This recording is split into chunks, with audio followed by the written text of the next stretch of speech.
термелген жырға сойыл көп, зұлымдықтардан кейін кеп, отырмын жоқтап сендерді, Ілияс Сәкен Бейімбет.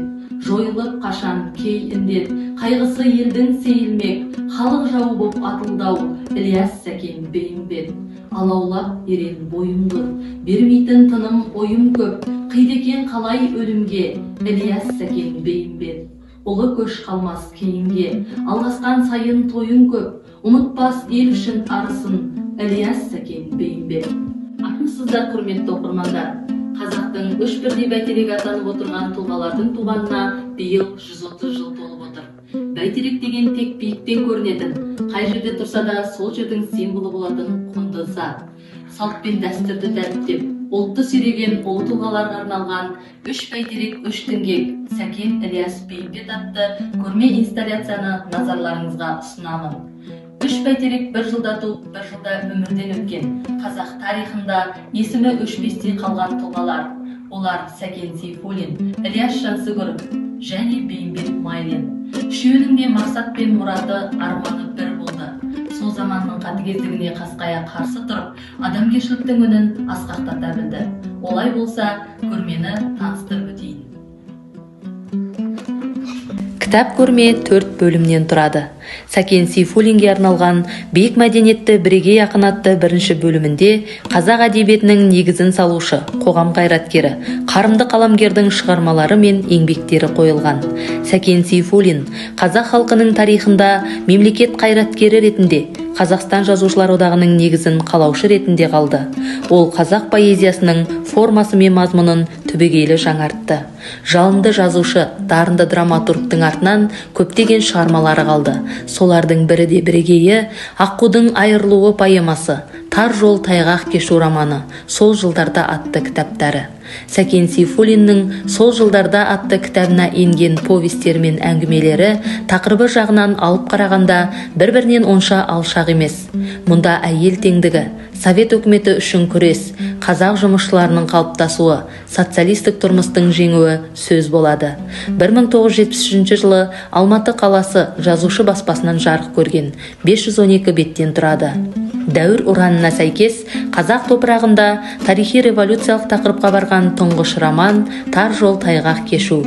Ол 1922 жылдары жазыла бастап, 1927 жылы жеке кітап болып шықты. 1936 жылы өңделіп, толықтырылып, екінші рет басылды. Романда автор 1916-19 жылдар аралығында өзі көрген, куә болған, бастан кешірген оқиғаларды жалған сөз қоспай, адалдықпен нақты баян еткен. Сәкен Сейфуллиннің 2003 жылы Атамұра баспасынан жарық көрген Аққудың айырылуы поэмасы. Поэмада Аққудың махаббаты арқылы адал махаббат пен пәк сезім жырланады.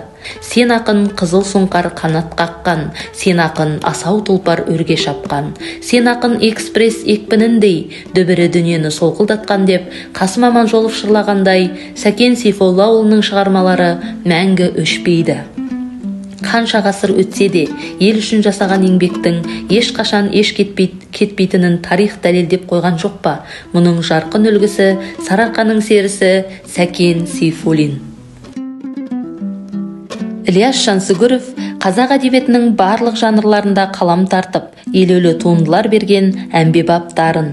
Әсіресе ол өзінің аса қуатты суреткерлік талантын поэзия жанрында көрсетіп, күллі қазақ әдебиетінің мақтанышына айналған, ақынның шығармашылығына арналған өлеңнің хас шебер атты екінші бөлімінде Ілияс Жансүгіровтің өмірбаяны және шығармалары қойылған. Қазақ поэзиясының құлагер атанған дарын иесінің артынан өшпес көлемді де көрнекті мол мұра қалған. Соның бірі құлагер поэмасы. Ілияс Жансүгіров құлагерді 19 ғасырдың ақыны, күйші, Ақан сері Қорамсауылына арнаған. Шығармада ақын өміріндегі драмалық эпизод сүйікті тұлпарының өлімі туралы баяндайды. Құлагер дастаны ақын туралы, оның тағдыры десек те, оның негізгі өзегі Ақан трагедиясы арқылы әлеуметтік ортада және замана лебі, қуанышы мен қайғысы кең көлемде жырланған ірі лиро-эпостық поэма. Халық жадында Ақан мен құлагер есімі егіз ұғым болып мәңгі қалмақ. Алматы қаласы Қайнар баспасынан жарық көрген Ілияс Жансүгіровтің Құқ кітабында 1995 жылғы басылымда шығарылған сықақ әңгімелер мен фельетондар жинағы енген.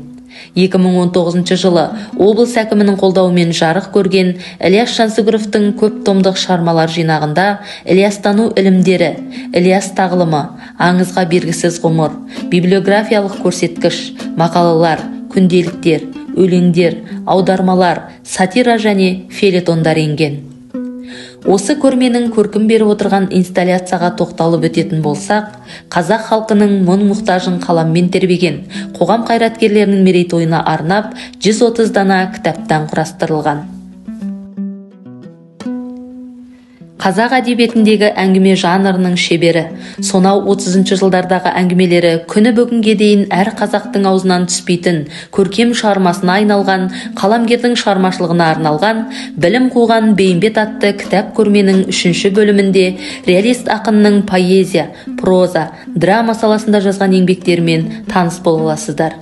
Бейімбет Майлин проза жанрындағы тұңғыш туындысы Шұғаның белгісі хикаятын 20 жасқа толар толмаста Садақ атты қолжазба журналында жариялайды. Хикаятта ескі қазақ қоғамындағы кезекті мәселе әйел теңсіздігі, бірін-бірі сүйген жастардың махаббат бостандығы әңгіме болады. Әлеуметтік теңсіздік кедергі болып, армандарына жете алмаған байдың қызы аяулы Шұға сұлумен кедейден шыққан мақтаулы оқыған жігіт Әбдірахманның қайғылы тағдыры суреттелген. Шұғаның белгісі қазақ прозасының шоқтығы биік туындыларының бірі. Бейімбет Майлинді қазақ әңгіме жанрының атасы деуге болады. Алматы қаласы жазушы баспасынан 1994 жылы жарық көрген көрнекті қаламгердің ел сыры атты аталмыш жинағында повестер, әңгімелер, өлеңдер, фельетондар, сонымен қатар Жалбыр повесінің 1 бөлімі мен Батыр большевик атты деректі туындысы да бар. Көрменің 4 бөлімі 3 арыс деп аталады. Бұл бөлімде жазықсыз жазаланған репрессия құрбандарының суреттері және Алматы қаласы Арыс баспасынан 2008 жылы жарық көрген Тоқтар Бейсқұловтың Жанталас өмір атты кітабымен таныс бола аласыздар. Бұл кітапта арыстарымыз Бейімбет Майлин, Сәкен Сейфуллин, Ілияс Жансүгіровтердің қилы тағдырлары дәлелді дәйектермен суреттеледі.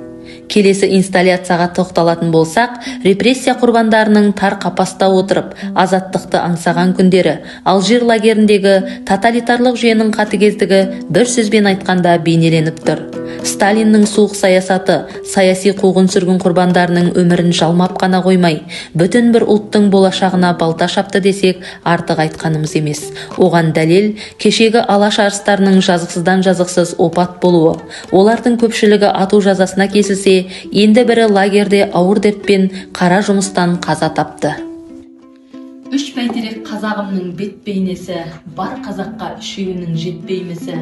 Тек тұрмаққа жүрмеді тек түшеуі, обыр жазықты деп тергеймісін. Халқымыздың қайталанбас тұлғалары салып кеткен сара жолдары бізге аманат. Күн бейнелі асыл жандардың өздері сөнсе де, қараңғы көкте жұлдыздай ағып өтсе де, нұрлы сәулелері, олардың мұралары кейінгі ұрпаққа әдебиет, тарих беттерінен көрініп, әлі жарық беріп келеді. Ұлт тұлғаларының есімі мен бейнесі бүгінгі ұрпақ жадынан орын алуға әбден лайық. Үш арысым, үш тұлпар, үш сұңқарым, ғаламат қой туған ел, құрметтеп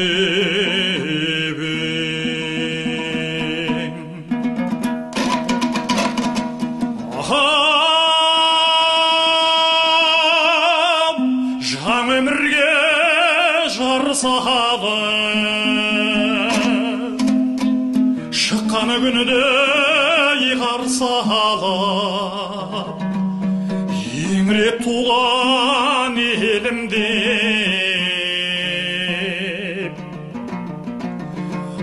абайдың інілер-ай, қазақтан өрілер ой, Сәкен